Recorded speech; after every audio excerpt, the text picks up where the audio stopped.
They don't lock their houses because they trust one another.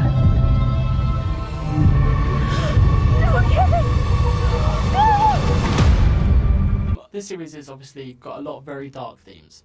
How are you able to release tension in between each take in order to make it a little bit more bearable to be doing that sort of thing? Sometimes you don't. Okay. Sometimes you just have to be in it and let it be what it is.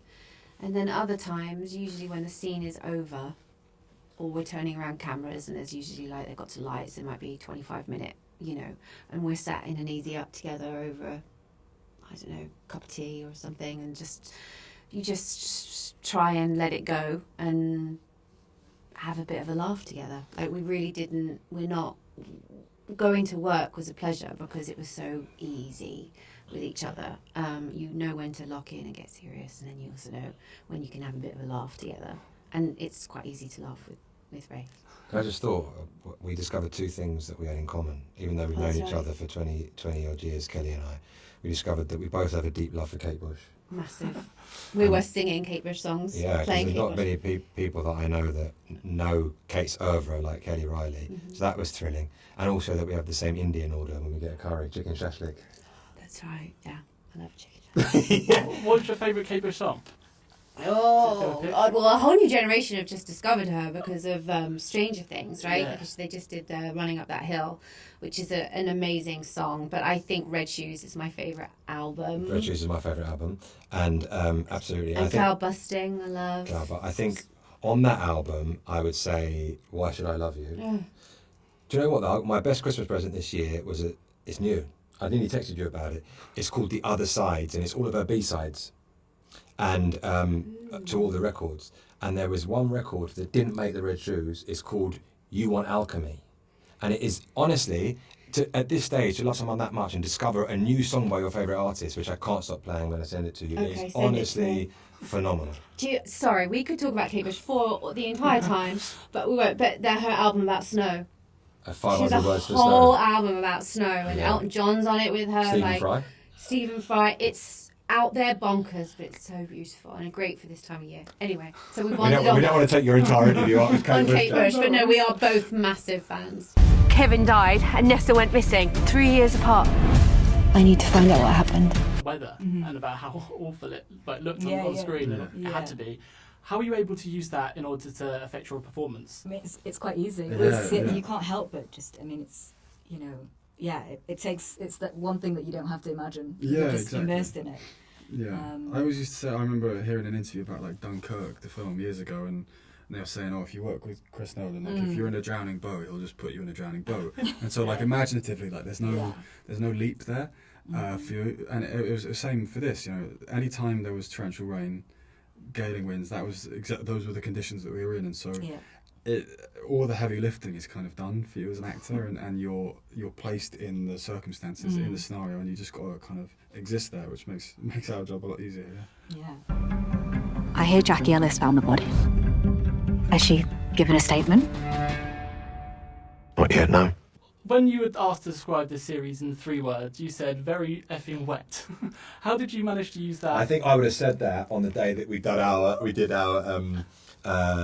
what they call an EPK when you get interviewed. I think I'd been sodden for about 6 weeks by that time. They always do the EPK on like your last day of filming, where you're all really exhausted. Yeah. They should always do it a bit more, like give you a week off and then do it when you're a bit more cheerful. Exactly. So yes, it was really effing wet. I'm not going to lie. There's no way around it. But on retrospect, that isn't my defining idea of it. I'd say it's very effing.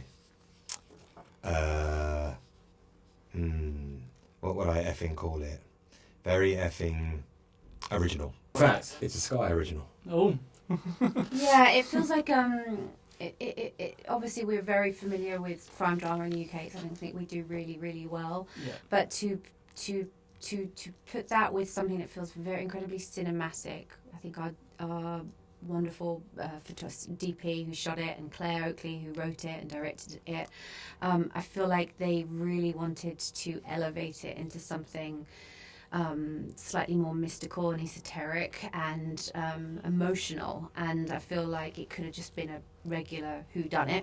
Yeah. And I feel like there are just other elements to this that is which you kind of sense from her writing as well. And then when we were shooting it, that this could be something a little bit more layered and a little bit more complex. And I think that for me is what this is. Whatever lies ahead, we must all stick together. Was that important, the sort of environmental element of it, when you were deciding to pick this role?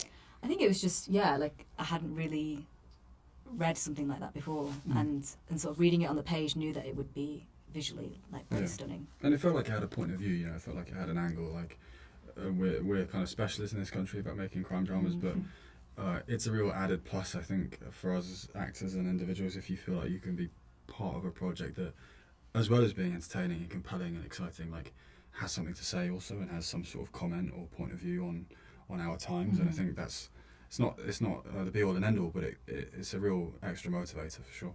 Well, as you said earlier, this has an enormous ensemble cast. It's a massive cast. What's the best bit of advice that anyone on the set gave you when you were to approach this project?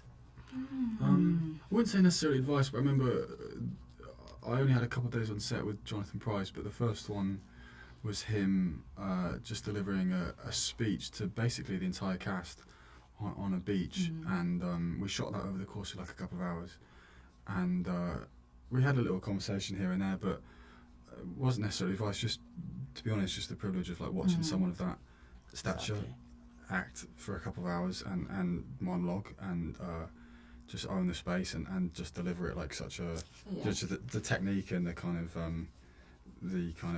emotion of his work is just exemplary, really. So just, you know, for me as a young actor, you just want to be around people like that. You want to learn from that just by watching and sharing space, and so that would definitely be my takeaway. Yeah, I mean, I'd say the same.